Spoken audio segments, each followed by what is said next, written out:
assistance to hold such event. Okay, you can start. Thank you.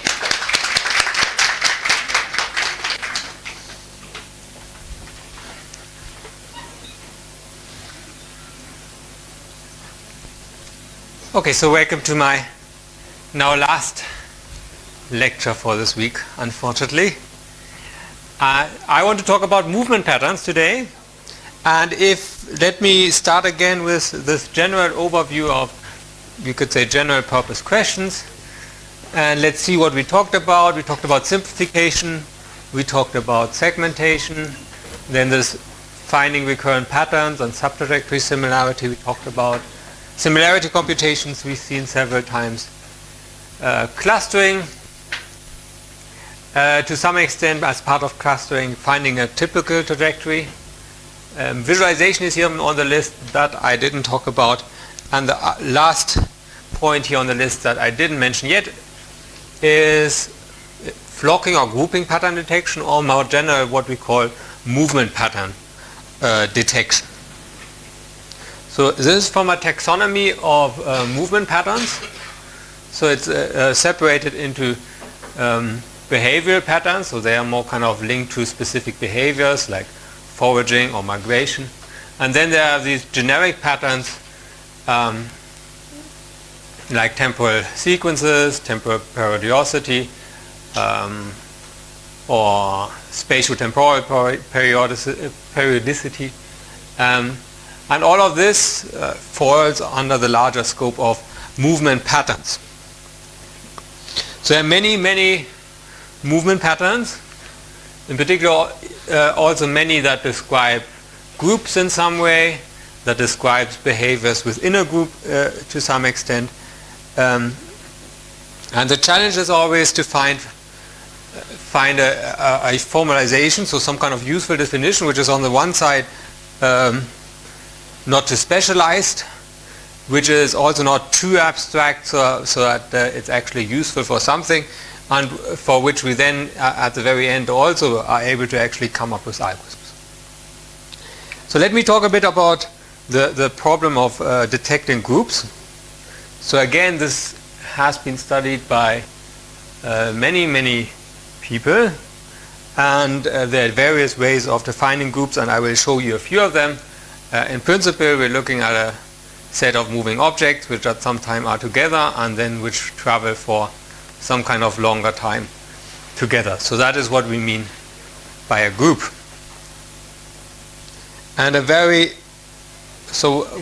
early approach to detect groups is the following. So if we very strictly interpret what the groups that I showed on the previous slide, then there's a parameter which describes the group size.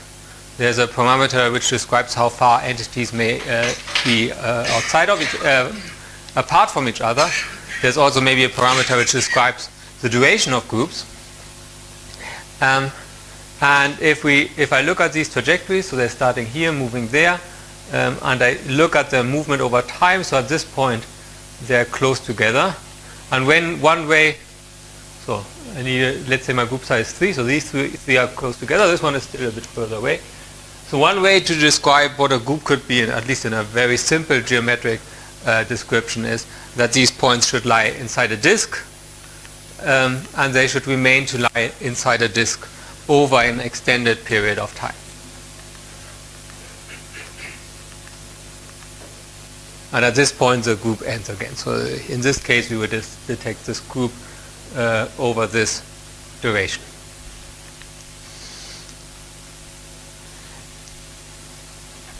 So there are several perspectives on this, and that depends on essentially so maybe the first parameter that you have to think about is, if I'm now asking for a group of at least 3 entities, then the question is, one question is, does it always need to be the same 3 entities? So one possibility is to say, okay, as long as there's at least 3 entities moving together, then I would still call it a group. So even if, so this one is already fairly close, so even if this one would move here further away, I would still have a group of 3 entities. So, and that is a distinction between fixed subsets or variable subsets. So whether if I look at this group which exists over time, whether the group is simply where I'm saying, okay, I have this disk and there are always at least m entities, or I have this disk and there's m entities and they also stay the same. So this is this concept of a flock. You can also ask about meeting. So meet is something where the entities come into and move out, and the contrast here for a flock is that this disk is moving, and if you just want to find a meeting place, then you're looking for a stationary disk. So that is just one way to formalize groups, and I actually don't want to talk about this approach more, but just want to show you a few definitions that have been considered. So the next one would be what's called a convoy. And the idea of a convoy is to say, is essentially a type of clustering. So in the x and y are directly connected if the epsilon disks around them are overlapping, and then they are connected if they are connected if you can find a path of directly connected disks. So this is more like based on single linkage clustering. And the definition of a convoy is simply a group where everything is epsilon connected. So it's very close to single linkage clustering. Still, this is what people in GIS considered as a definition of a convoy. It's also not that ancient, the paper. I mean, it's now 10 years old, which I at least find a bit surprising, because it seems like not, if you think about what a convoy, I'm not sure what a convoy is in your mind, but in my mind a convoy is something where there are things moving and they're also moving behind each other, and to some extent, I mean, sure, there's something moving together, but this does not, in my mind, capture a convoy. So this could be a convoy if it is moving, but this, following this definition, is also a convoy. Okay. So there are many definitions, and you should always skeptically think about whether this actually formalizes what you actually wanted to formalize. So this was groups. Now I'd like to talk about leadership and following behind. So I can start with a rather old paper. So the first definition of leadership that I'm aware of is this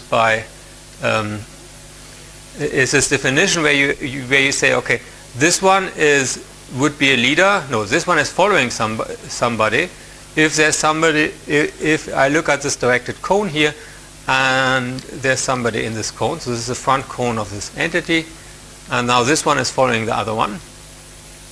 And then if you want to be a leader, then you should not be following anyone else, because then that other person would be the leader.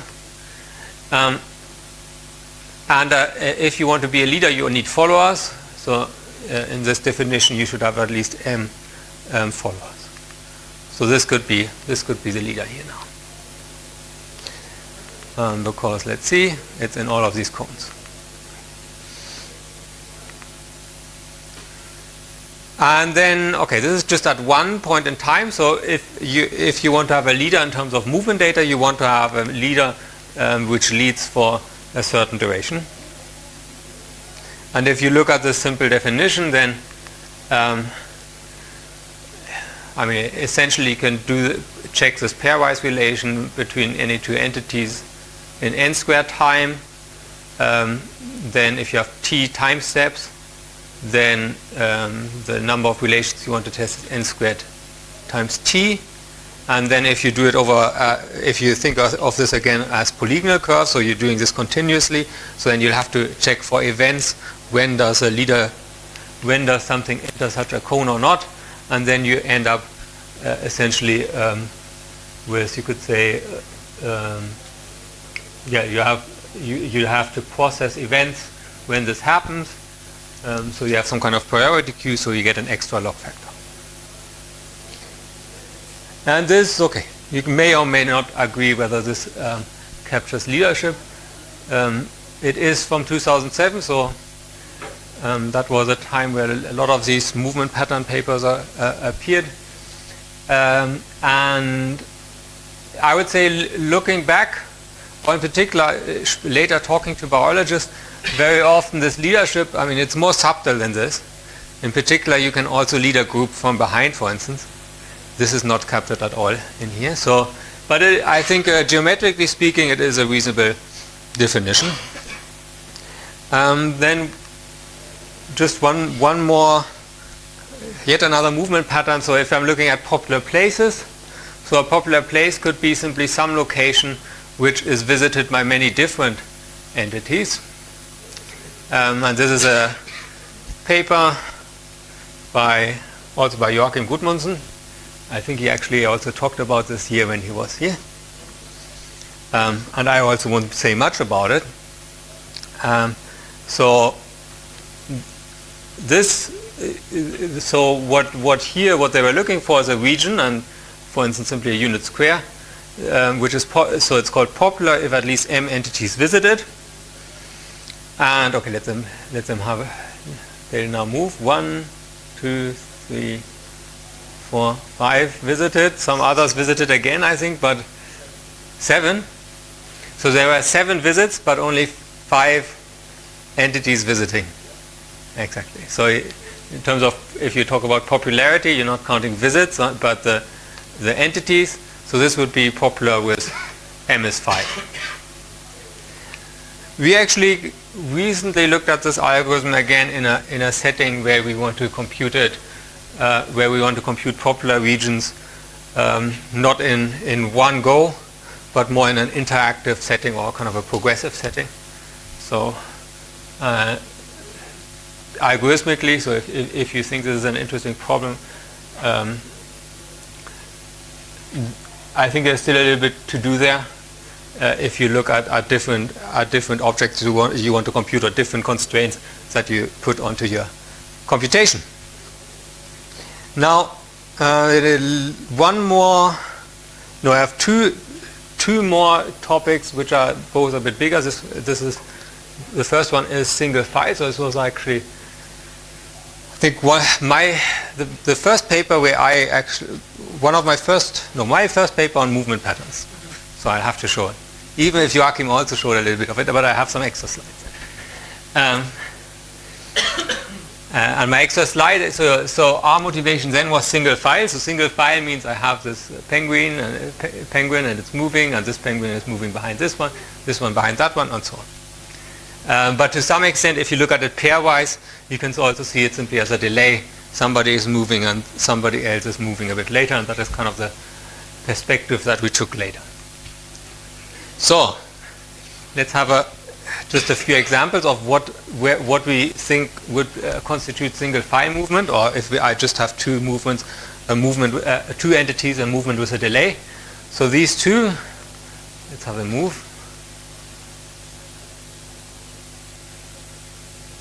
So delay or not, I'd say yes. I mean, the delay maybe was a bit large, but it was still similar movement.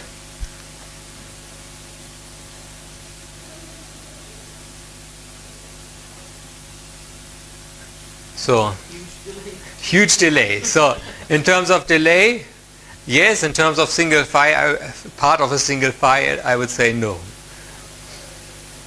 And at some point, I mean, and the point of this example was at some point it's just two entities that at some different point of time moved on the same road, so it's not really an interaction between those two entities.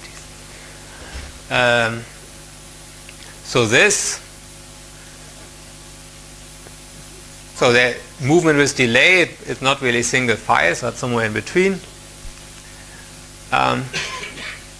So what we in principle want to capture with a single file movement is that I have one entity that's leading, another entity that's following the leading entity, a third one that follows the second one, and so on. So and as such, it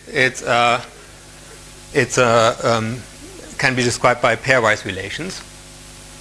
Yeah, so this is what I ideally want to have a single file.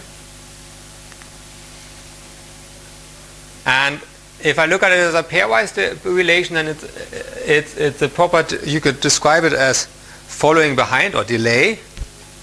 And now let me do this example once more. So this one is following that one. And so here they started here and now they're here. And one interpretation of following behind is to say that the second entity is now at least more or less where the first entity was previously and not too far in the past. So if we take this perspective, we can say, okay, this entity should visit maybe an epsilon disk of where that entity was previously. And to make it really delay, there should be at least some delay, and to make it to have at least some kind of relation between the two movements, I also might want to impose a maximum delay. And if I then formalize this, I might end up with the following. So I have entities x1 and x2. They have they move on parameterized trajectories f1 and s2 over some time intervals. And then what I want to have is that s2 moves, so s2 should be, so the starting time of f2 should be delayed relative to s1, and the end time of x2 should be delayed relative to end time of the first entity. And now the one entity is following behind the other one. If I can essentially I can find a reparameterization such that this reparameterization only changes time or changes time by at least t min and at most t max, and after that reparameterization those two trajectories should be close together. So what this means is I have the two entities, they're moving. So if I set this one, you could say change the time of this one by the time it needed to move to here, then it exactly or nearly exactly is the same trajectory as the other one, or is at least a very similar trajectory. So here once more, this is the one trajectory, another one, and let's have them move. So this one moves first, this one moves behind. And if I now slightly reparameterize the second one, I can let them move together. Which, let's have a look at this in once more in terms of, so this is now space and time. So what this means in space and time is I have my first trajectory f1 and I have my second trajectory f2, and then if I shift f2 in time, then it becomes, and shifting in time you can think also of kind of, so f1 allows some kind of cylinder, so in terms of, so you have the epsilon disk, which is the space, and then time gives you some kind of cylinder, and then f2 will pass through the cylinder delayed relative to f1. Okay, and all of this smells and like Fauché distance, which I already talked about several times. So essentially in terms of Fauché distance, what this means is I want to compute such a reparameterization, but the reparameterization of f2 should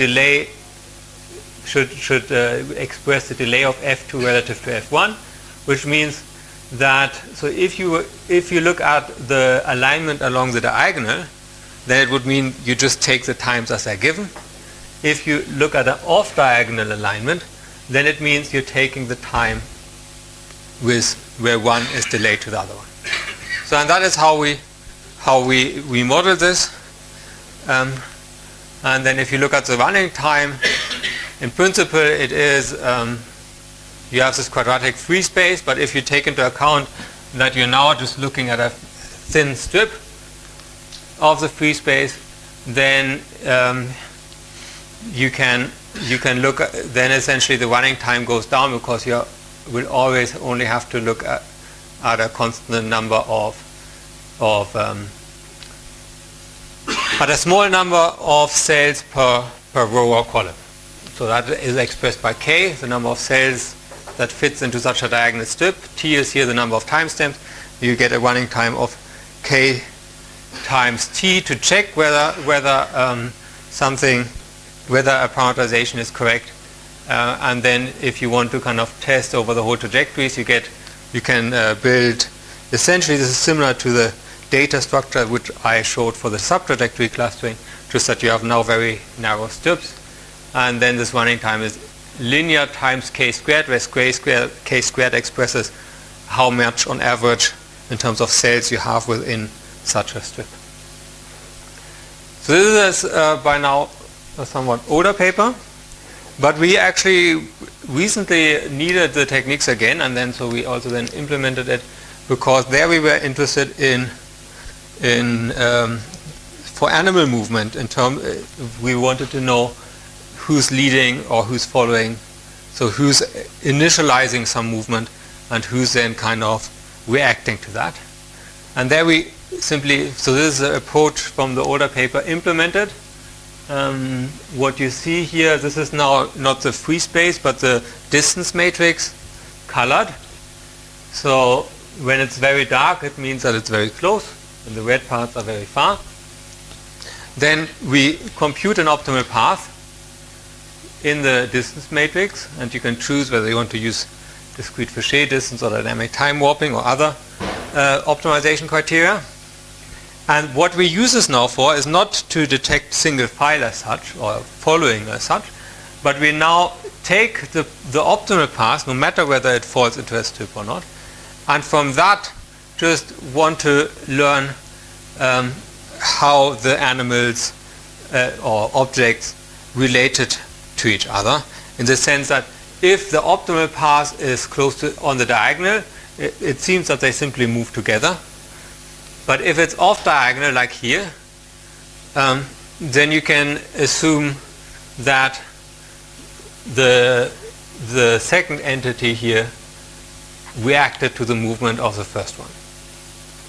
I have 2 more slides on this. So this is Euclidean distance. But since you yesterday asked me about distance measures that combine direction and distance, so this is the setting where we use that, because here with you I didn't mean everyone, but Professor Bokhin and the student, what was the student of you who asked? Yes, exactly. So this is the setting where I use this, and the source code for this is also available. So this is here. So this is an example where instead of dynamic time warping or discrete Fouché distance, we used a combination of distance and direction, so weighted distance, and then computed the path, and then used this to look at delay. And so this is a delay plot, and that is a distance plot. And let me just show kind of a more schematic representation of this. So what we often see in these plots is something like this. So the dotted line is the delay. So what you see, we're starting here with, so one of the entities first has a delay, then they're essentially nicely aligned, so then they fly together or run together, whatever they're doing right now. And now the delay increases again, and then it decreases. And in terms of the black line is the distance. So here we have a large distance. The distance goes down to nearly 0. It makes a big jump, and then it goes down slightly again. And if we see this kind of pattern, we interpret it as a action-reaction pattern where the one entity initializes some behavior, the other one doesn't immediately react, so that's why the distance increases suddenly, and then also the delay increases, and after that action, the second entity adjusts, so then the delay also decreases and the distance decreases again. So that was, we used that to look at action-reaction patterns between bats. So in fact, the delay diagram could be recovered from the distance diagram, isn't it? there is obviously correlation, but it could not immediately. So I would say no, because there is typically the strong correlation, but if you know the distance, you don't know who's leading, who's following. You could also have a setting where somebody, so this is following, nice distance, and now this one overtakes. So then the distance would always stay the same, but the delay would switch from this one is delayed relative to that one to a case where the other one is delayed relative to the other one. Yeah, so it's not, there's no one-to-one correspondence, but I think the combination of both tells you quite a bit about the what is happening in terms of the interaction between the objects.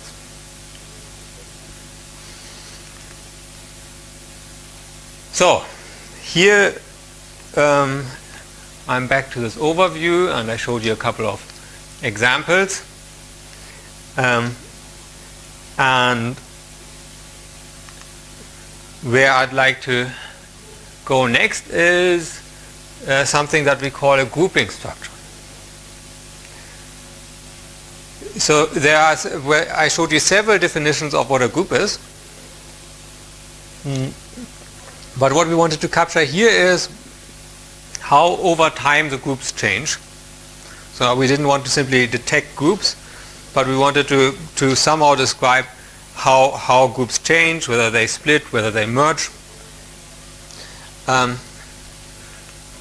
So what we wanted to capture is we have moving entities, they're forming groups, and these groups might be merging and splitting, and we somehow want to have a structure that defines and computes that, so which means that we first need a formalization and then an algorithm. Again, we were not the first to consider that, so there's various ways to describe groups. So flocks I already described, convoys, herds, swarms. I'm not sure why people always have to come up with new names, in particular if they don't match, but okay.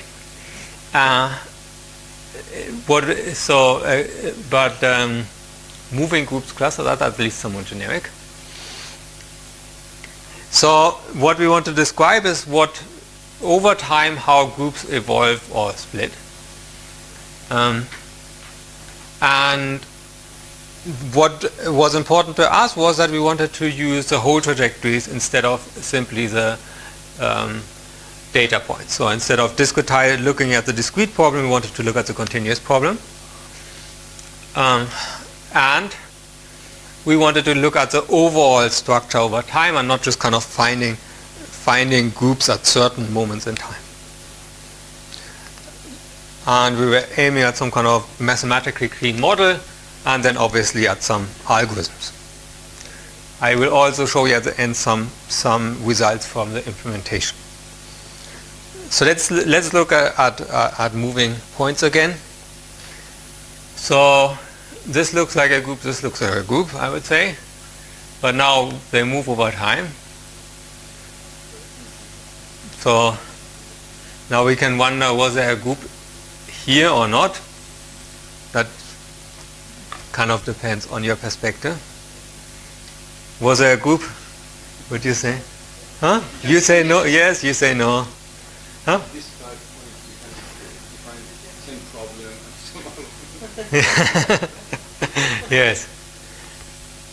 Okay, so that could have been a group, but a very short-lived group.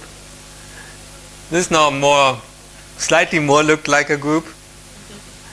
And what I want to demonstrate here was, okay, obviously there is some kind of spatial distance which is important for the groups. Also, you have to have enough entities.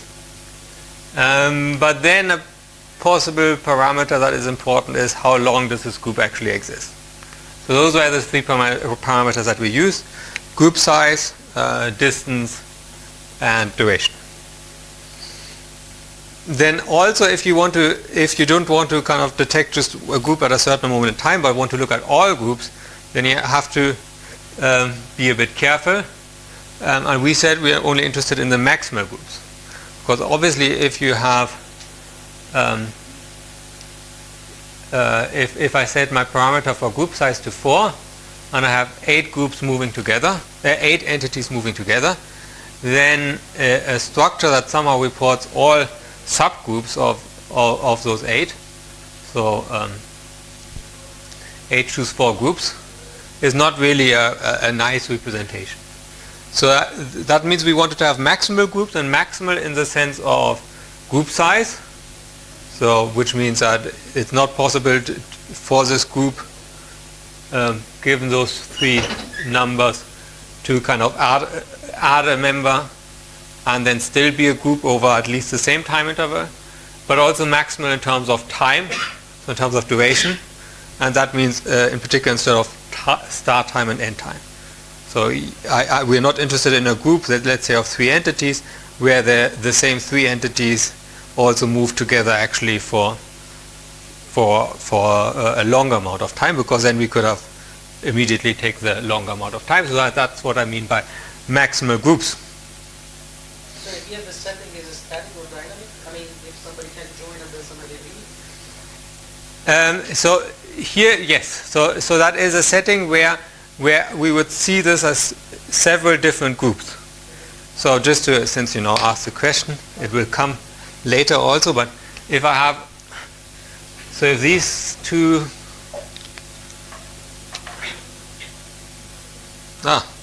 I tricked myself. This one is okay. Let's see. This one, okay. Let's see where this one is blue. Yes.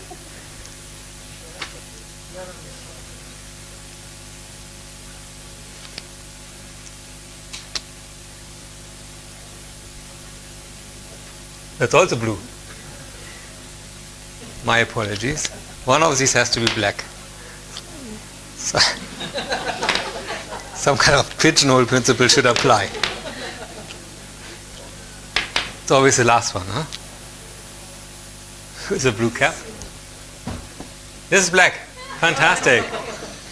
So, the way we want to interpret this setting is, let's say M is 2.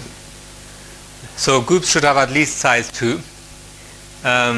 My distance is, you can assume what my distance is. So then I have these two start moving together, and they move together up to here. And we would see this as a group, and it's also a maximal group, because I cannot not extend it into the future. I cannot extend it backwards.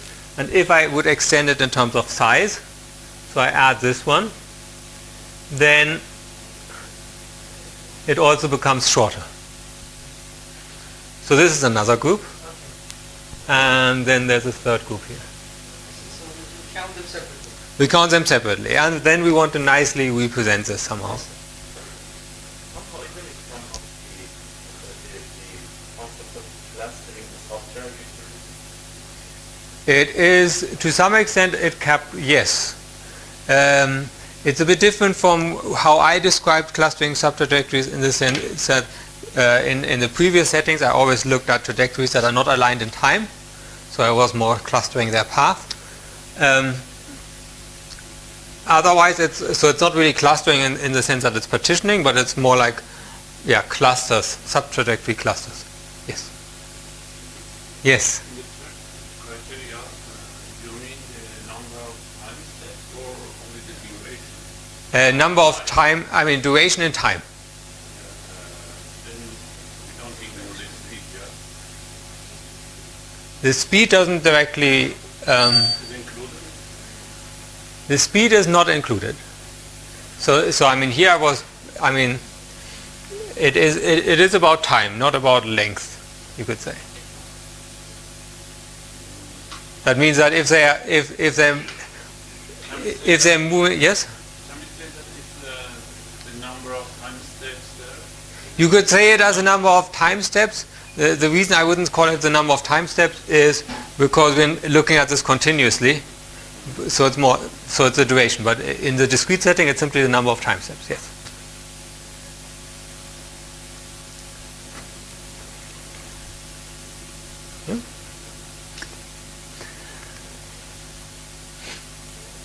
And what this essentially boils down to is looking at the connected components of the moving disks, where I said the disk radius to d half. So let's do that. So these are my points, and then what I want to have. Okay, I should have said so close enough. This is interdistance smaller equal d. So by this I again mean a kind of single linkage setting. So and that means that here I'm looking at the connected components, because now if this is a disk of d half, these have distance d, and form a connected components. This is at time 0, and right now if m is 2, let's say, I would have one group. Now I have a different group, and intermediately had yet another group. Okay, so if you look carefully, we had events at these points in time. So let's try that again, knowing that there are events. At point here, the red one joins at time 4. One of them leaves. Let's see. One joins at time 4. Which one was leaving at time 4? Let me do that once more. One joins. And here, at least, here those two join again, and this is simply the end. And here one was splitting off, the other one was splitting off. So if I now look at maximal groups, and now assuming I need two entities and duration 3, then the groups that I would get would be green blue over the time 0, 4, green blue red over 1, 1 to 4, then at time 4 green left, so then I had blue and red actually existed over 1, 5, time from 1 to 5, and green and purple from 8 to 10. But if I then look at maximal groups, let's say for m equals 3, then I would only have this one group. And if I instead say I would like a different parameter for delta, so they should exist at least over 4 time steps, then you get green and blue and red as groups. So kind of a visual representation, illustration of this is the following. Let me actually go immediately to the next slide. So the two dimensions here, in terms of the groups that we would like to see, are here I'm looking at the size of the groups, and here at the duration. And depending on how I set parameters, maybe I only get, so this is the example where I need at least 5 entities over a fairly long amount of time. If my duration, if I set it to smaller, then I would get those groups, and so on. So depending on how I set my different parameters, I get different groups, and here the coloring now expresses how large these groups are. So, but this is not yet a kind of nice and clean structure. And to define the structure that I'd like to use, I want to do a short excursion to topology, a very short one. So I assume quite a few of you know computational topology, maybe even better than I do. But let me just kind of briefly show you a few things. So here it's more, so in the structure, so the structure that we want to have here will be more about, you could say, connectivity. So because we had these disks, so and we're looking at connected components in terms of these disks. So we can abstract away the geometry, and that is a setting where we can nicely use topology. If we're more interested in structure and connectivity than the specific geometry. So computational topology is a beautiful field of itself. Jeff Erickson also talked 2 years ago about topology. So as I said, you know probably more than I do. It has many applications. Let me actually then simply jump immediately. Let me just skip this slide because I think most of you know computational topology. I just jump immediately to the structure I want to talk about.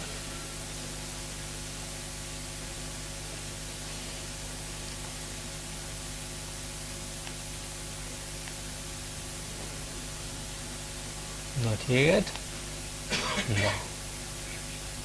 Because I want to talk about the weep graph. So the weep graph, for the weep graph, you'll need Morse theory. So we have the space. We have some function defined over the surface. We have a function defined over the surface, and in Morse theory we look at the critical points of this function. And critical points means that the gradient on the surface is 0, and the index of a critical point describes essentially how many in how many directions, or in how many principal directions it is decreasing. So by an example, and already closer to what we actually want to use. So if this is your surface, so you have the surface of you have a torus. If and f, your Morse function is height, then you essentially look at how the connected components change while the height changes. I think it's really easier to describe with this example, so let me just show you this slide anyway. So think of this torus, which you put into your coffee, and look at the part that is now below the surface of your coffee. Then if you just dipped it in, you just have this very small part, and that is just one simple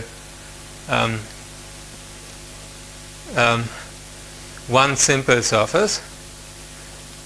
And now if you dip it in until it hits this point here, and in terms of the Morse function this is a critical point, then suddenly this closes, so you get a hole in your donut. Okay, probably your donut normally is not is filled inside. This one is not. So then, if you just look at the surface, now there's a hole. So just before there was no hole; it was just a simple surface. Now we have a hole. So that was one critical point. The next critical point is down here. So if I dip it in more, then I don't only have this hole here, but I also have this hole in the middle. So again, the topology of the space changes. And the last critical point is if your donut is gone. Unfortunately, it's gone then, and then it closes. Okay, and this is then this example where I have a minimum, a saddle point, a maximum. So that are Morse functions and the critical points, and where they show up are, how you can capture or have a schematic way of representing this function is a weep graph. So here you have a vertex for every critical point, and then you have edges for connected components. So if you think of your coffee, I'm thinking of my tea. If you think about your coffee, then and the donut, then here between those two critical points there was just one component. Then here, if you just look at the slice, so don't think of your whole donut, just look at that slice here, then you have two components, and then again one component. And this is then the weep graph that you get. And okay, why did I tell you about weep graphs? Because this is exactly the perfect structure to represent the groups that we wanted to show. Your events will be joining and leaving? Exactly. And then you start to change the group to two or merge them to one group and then... Exactly. So, you know everything else now. Now you can get your sleep. I'm going to sleep. Okay, so we're going to use a weak graph. Edges are connected component. Vertices express when there's a change in terms of connected components. So here I had one big component. The green point moving object split off. So in terms of, if you think of this now, think of this as a surface in time. Then and the slices. Then you had one component and moved to two components. So that would then in a weak graph correspond to, this will be a critical point of the function. So a vertex here, and I have one component, two components. So a split. So more examples. This is again the example that we had previously. And the corresponding graph that we would like to get is then this one, where every vertex corresponds to a change. And now I will want to label edges. So let's say, right now I say M is 1, which is not really a big group. Everyone is a group. Duration is 0, so this is kind of the kind of most, the weakest version of what a group could be. And then I can start labeling these edges with the information of which group this edge might correspond to. So during this edge we had this red, blue, green group. Or here this was just green, and so on. And here are the timestamps. So to show the connection to topology better, as I said, it's good to look at this time axis as an additional dimension. And then these epsilon disks, they give these tubes. And then it's really about critical points of the height function on this surface. So, and you see, for instance, here x1 and x2 were separated. Here they join, so then I get this gives me a critical point where two components join, and so on.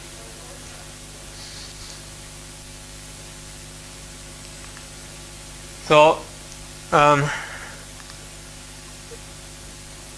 let me start by mentioning the results that we get. So if I have t time steps and n entities, then, and I'm assuming piecewise linear trajectories, then this weak graph will have size t times n squared. So in the worst case, it's actually quite big, and we can compute it in essentially in its size with an extra log factor.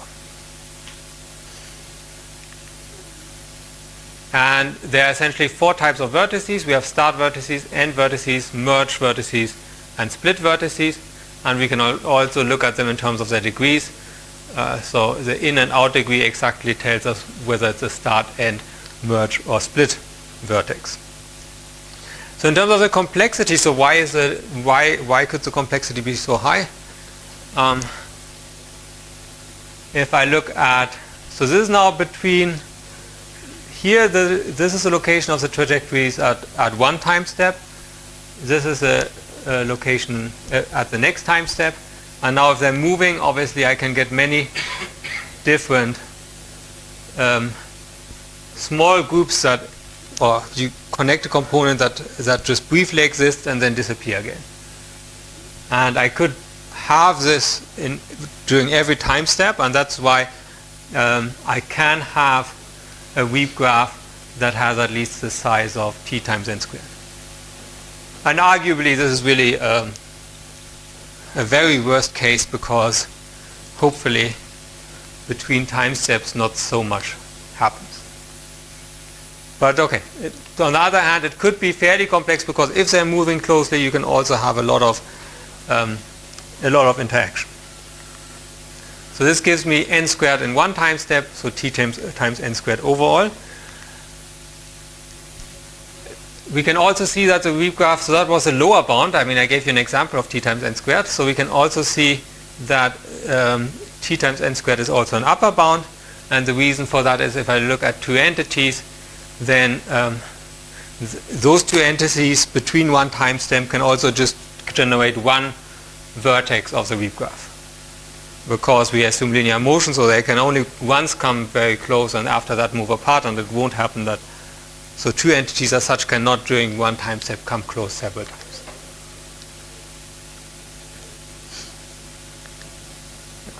And that gives me n squared components per time step, so overall I get t times n squared. Now, to compute this, essentially you can think of this with the cylinders, and now we're doing a sweep over time. For that we first find all of the events. We sort these events according to time and then put them into a priority queue.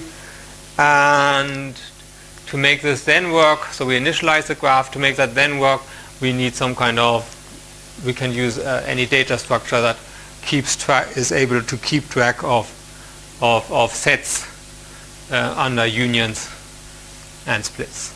So we use here ST trees, and then we get this log n factor. Now I have, how much time do I left? No, I can. If you don't stop me, I will continue forever. And if you stop me, I can wrap up nicely. A quarter or maybe a little more you want, or less. Okay, but I started an hour ago, nearly, no? 5-10 minutes. So I'll do more like 5 minutes. I'll make sure to wrap up. I'll just give you some ideas of what's still to be said here, and then because I also want to at the end have time to talk about, to wrap things up. So what we have to be, what now could still blow up in terms of complexity is the number of maximal groups, because we now have this weak graph which expresses merges and splits, but that does not yet tell us how many maximal groups we actually have.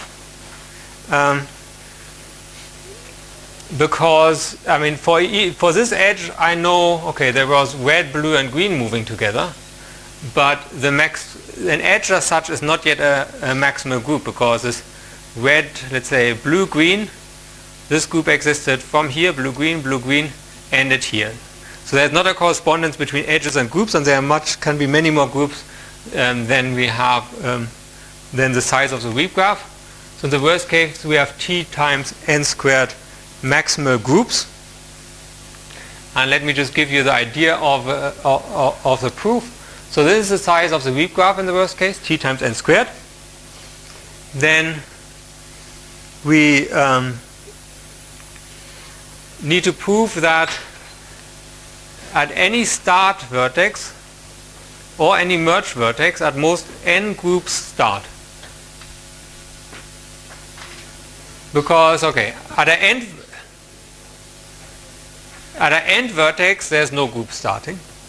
And at a split vertex, where's a split vertex? A split vertex, there's also no group starting. Because anything, after a split vertex, there might be still groups existing, but those groups must already existed before the split. So it's really just the merge vertices and the start vertices where you could get new groups.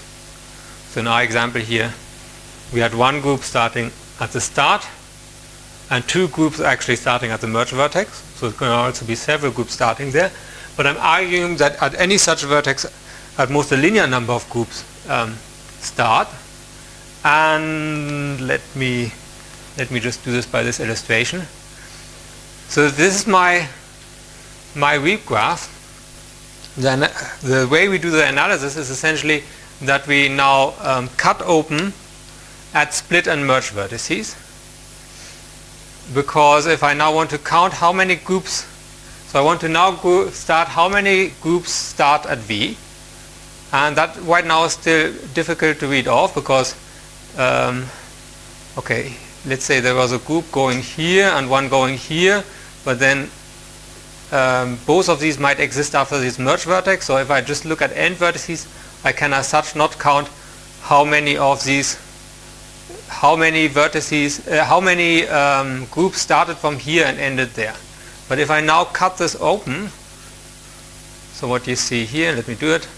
I cut it open at any merge, at any split vertex. Then eventually I get a one-to-one course, not a one-to-one. So then at any end vertex after this cutting open, there can be at most one group that started here and actually ended there. And likewise for any split vertex the same. Now for this vertex I just have to count how many end and split vertices there might be. It was previously essentially looking it up. We could at least have at most an outer degree of 2 at any split vertex. We have a linear number of split vertices. So the number of cuttings here is overall linear. So overall the number of vertices where I could now end from V is still linear. And that is essentially the proof that the number of maximal groups starting at V is linear. So then overall the number of maximal groups is the number of merge and start vertices times n. And that, so let me move there. That then gives me the order T times n cubed. Let me.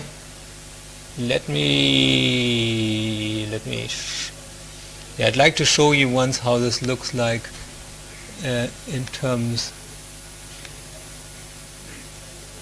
Oh, I just open to not take too much time. Let me just open, show you. So this is on Frank Stahl's webpage.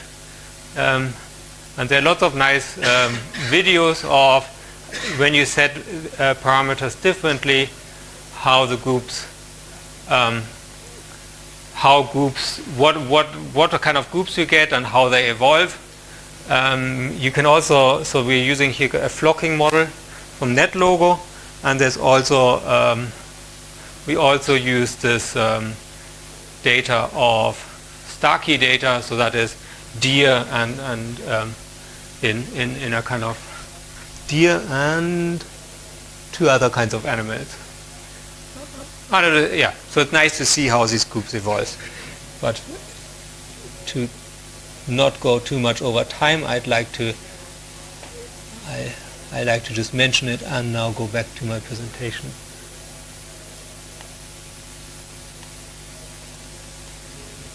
And I'd like to simply wrap up.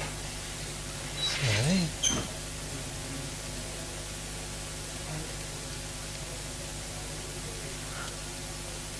Okay, so that's just the wrap-up slide for the grouping structure. So we think it's a nice and clean model. Based on topology. It's also efficiently computable. What I didn't show you is we can also make it more robust because if you sometimes just an entity leaves a group for a short amount of time and then we still want to see it as a big group. And in terms of our experiments, it seemed to work well as a model. I talked about movement patterns today, but let's go once more back to this overall slide of analysis tasks. So I think except for questions of visualization, which are not so algorithmic, we've covered all of this in this week. And with that, I'd like to wrap up. Thank you for hosting. So before I came here, when I was asked by Ali Mohales whether I should come, I asked Mike, who was 2 years ago here, whether I should come, and she said, "Don't think about it, you have to go." And I asked Mark, and he also said, "Don't think about it, you have to go." And okay, I didn't ask too many other questions. I believe them, so I was wondering what they meant, but I had to go. But now after a week here with you, I would also tell anyone, don't think about it, you have to go. So thank you very much for hosting. I really enjoyed it.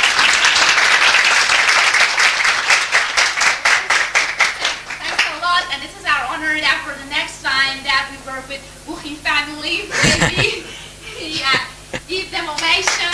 Just for having us together. Yeah.